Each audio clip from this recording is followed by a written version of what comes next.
Nah, untuk memangsa korban-korbannya nih, si biasanya Rusalka akan menjebak para korbannya dengan nyanyian merdu yang dia miliki nih guys.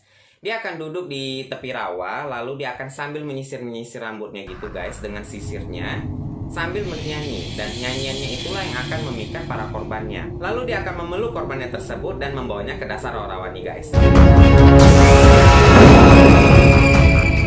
Hai semua sobat pencinta kisah misterinya, selamat datang kembali di Mystery Stories bersamaku Krisna Rams. Oke guys, di kesempatan kali ini, di video kali ini kita tidak akan membahas kasus kriminal, tapi aku akan membahas suatu cerita legenda yang berasal dari Slavia nih guys. Nah, legenda-legenda tersebut adalah berhubungan dengan makhluk-makhluk mitologi yang berasal dari Slavia, yang katanya ini munculnya di rawa-rawa nih guys.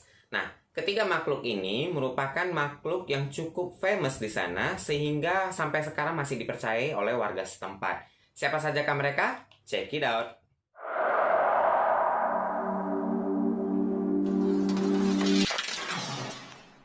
Yang pertama adalah Rusalka. Nah, Rusalka ini adalah suatu makhluk mitologi yang berasal dari Slavia yang digambarkan sebagai sosok putri duyung nih guys. Nah, tapi jika kalian memainkan putri duyung tersebut adalah sosok yang cantik dengan tubuh yang separuh ikan, separuh manusia, kalian salah guys. Di sini Rusalka digambarkan memang benar nih, tubuhnya separuh manusia, separuh ikan, tapi Rusalka memiliki wajah yang cukup menyeramkan. Dia memiliki rambut yang cukup panjang dan selalu terlihat basah. Lalu dia memiliki mata yang hijau cukup terang guys. Nah, untuk memangsa korban-korbannya nih, si biasanya Rusalka akan menjebak para korbannya dengan nyanyian merdu yang dia miliki nih guys. Dia akan duduk di tepi rawa, lalu dia akan sambil menyisir-menyisir rambutnya gitu guys dengan sisirnya, sambil bernyanyi, dan nyanyiannya itulah yang akan memikat para korbannya. Jadi ketika mendengarkan nyanyian dari si Rusalka tersebut, para korbannya akan menghampiri Rusalka seperti terhipnotis gitu, lalu dia akan berusaha menyentuh Rusalka. Tapi Rusalka akan berbalik arah dan melihat si korbannya tersebut, lalu dia akan memeluk korbannya tersebut dan membawanya ke dasar rawa-rawa nih guys. Nah, setelah itu Rusalka ini akan menghabisi korbannya di dalam rawa-rawa tersebut guys. Nah, biasanya korbannya itu merupakan cowok-cowok ganteng nih guys, yang merupakan target si Rusalka. Jadi Rusalka ini bisa dikalahkan dengan cara memotong rambutnya atau mengambil sisir ajaib yang dia miliki guys. Nah, tapi keadaan tersebut adalah hal yang cukup mustahil di sana. Kenapa? Karena Rusalka memiliki gerakan yang cukup cepat, gercep dia. Udah gitu, Rusalka tidak bisa dikalahkan dengan mudah dengan cara memotong rambutnya, karena memang banyak sekali hal-hal gaib yang akan terjadi ketika kamu berusaha memotong rambutnya tersebut. Tapi menurut mitologi di sana, jika kamu berhasil mengalahkan Rusalka dengan memotong rambutnya dan kamu mendapatkan rambut dari Rusalka, kamu akan memiliki keberuntungan selama 7 turunan. Ini mitos, belum tentu juga sih, karena belum tentu ada orang yang bisa mengalahkan Rusalka sampai saat ini. Dalam beberapa mitos juga, Rusalka ini dikatakan akan mati ketika rambutnya kering guys, dan dia tidak akan bertahan lama di daratan. Tapi guys, hal ini juga mustahil. Kenapa? Karena sisir yang dia miliki, sisir yang dia pakai untuk sisir rambutnya tersebut, itu sisirnya ajaib. Secara otomatis sisir tersebut akan mengeluarkan air ketika disapukan ke rambutnya si Rusalka nih guys. Jadi ya rambutnya tuh akan terlihat selalu basah. Lalu sebenarnya dari manakah Rusalka ini berasal? Oke guys, di abad ke-19 sekarang, Rusalka dipercaya adalah sosok wanita yang mati bunuh diri di sebuah danau diakibatkan pernikahan yang tidak bahagia. Meskipun ada juga nih beberapa mitos yang mengatakan bahwa sosok wanita tersebut dibunuh oleh kekasihnya karena hamil dan sebagainya. Sehingga arwah wanita yang tadinya itu dibunuh dan dijeburkan ke dalam rawa tersebut akan menjadi sosok gaib yang merupakan Rusalka tadi nih guys. Rusalka juga memiliki nama lain yaitu Rusalki. Dan dalam beberapa ilmu pengetahuan nih, cerita Rusalka ini tidak semuanya dikaitkan dengan kematian di dalam air. Dikarenakan sebelum mencapai abad ke-19 nih, sebelum abad ke-19 berarti di abad ke-18 gitu, Rusalka sering disebut sebagai makhluk air yang berwujud duyung yang membantu para petani di musim kering. Nah, untuk menjaga kelembapan di ladang dan di daerah pertanian masyarakat tempo dulu nih. Nah guys, jadi sebenarnya sosok si Rusalka ini juga tidak bisa dikatakan buruk juga nih guys. Karena sampai abad ke-19, Rusalka dikenal sebagai dewi yang suka membantu para petani nih guys. Dianggap dewi dari sana. Tapi setelah abad ke-19, banyak cerita dan mitologi-mitologi khusus yang menyatakan bahwa Rusalka ini selalu memakan korban, terutama para pemburu-pemburu yang terlihat ganteng nih guys. Noh, hati-hati loh kalau ganteng. Nah, gimana menurut kamu cerita tentang Rusalka ini? Komen di bawah ya guys. Kita lanjut yang kedua yaitu Vodianoi.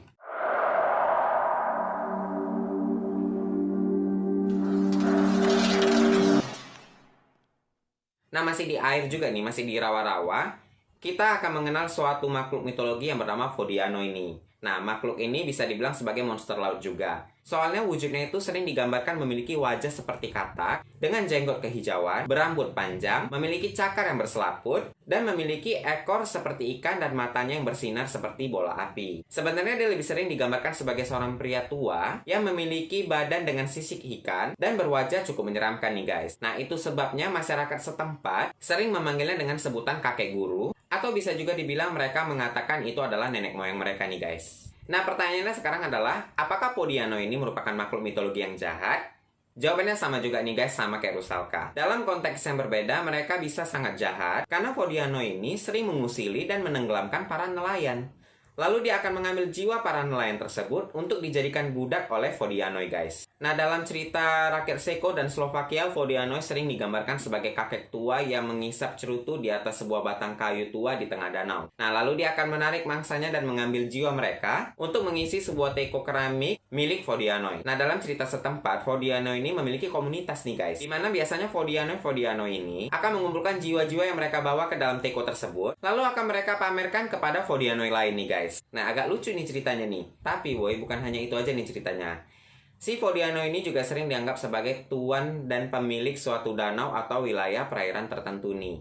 Nah, ini terbukti dengan banyaknya cerita yang mengatakan bahwa ketika mereka mulai masuk ke suatu perairan dan akan memulai memancing ikan, maksudnya nih nelayan tadi ya guys, mereka akan terlebih dahulu menaburkan tembakau di perairan tersebut, lalu akan meminta izin kepada Vodiano sambil mengatakan, "Ini tembakau Anda, Tuan Vodnik, dan berikanlah kami ikan." Nah, Vodnik ini sendiri adalah nama lain dari Vodianoi dalam bahasa Seko. Nah, ini membuktikan bahwa tidak selamanya makhluk tersebut dianggap jahat juga nih guys. Nah, gimana menurut kamu cerita yang satu ini? Komen di bawah. Kita masuk yang ketiga, yaitu Dwi Zona.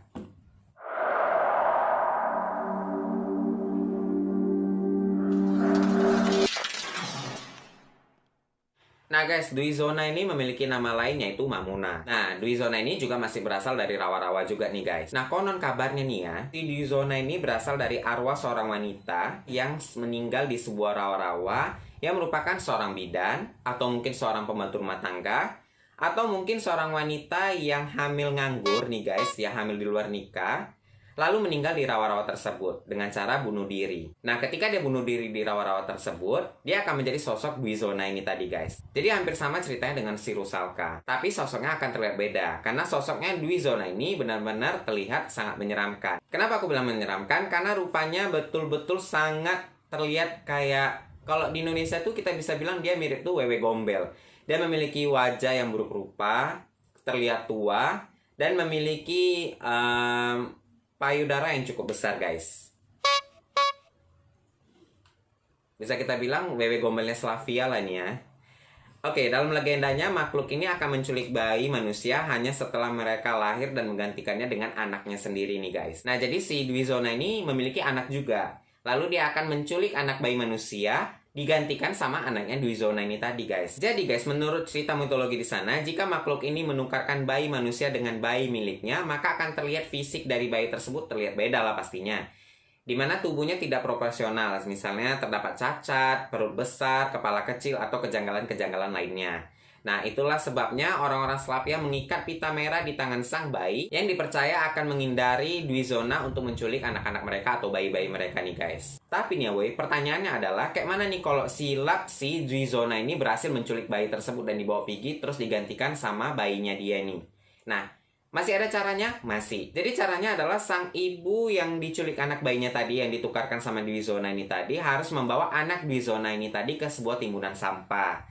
Lalu udah sampai di sana tuh, anaknya tersebut itu harus dicambuk dengan ranting pohon birs, lalu menuangkan air yang berasal dari cangkang telur nih guys. Jadi air diisi dalam cangkang telur, terus dituangkan ke atas kepala anak tadi. Habis itu si ibu tadi ini harus berteriak sambil mengucapkan kata-kata, "Ambillah punyamu, kembalikanlah punyaku." Nah, pada saat itu si Dwi Zona ini akan merasa kasihan kepada anaknya sendiri, lalu dia akan datang dan menukarkan anak tersebut dengan bayi yang miliknya si ibunya tadi nih, bayi aslinya tadi nih guys. Nah, dia akan pergi dengan membawa anaknya sendiri dan mengembalikan bayi yang dia culik nih tadi guys. Nah, jadi gimana menurut kamu cerita tentang Dwi Zona ini? Apa benar-benar mirip dengan Wewe Gombel versi Indonesia? Komen di bawah ya guys.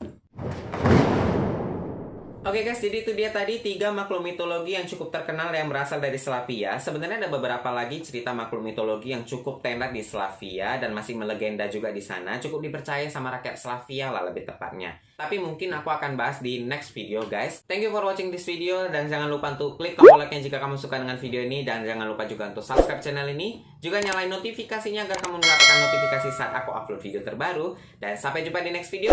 Bye bye. Mungkin di next video bakalan bahas salah satu makhluk mitologi yang bernama Baba Yaga guys. Nantiin aja ya gimana ceritanya. Dadah.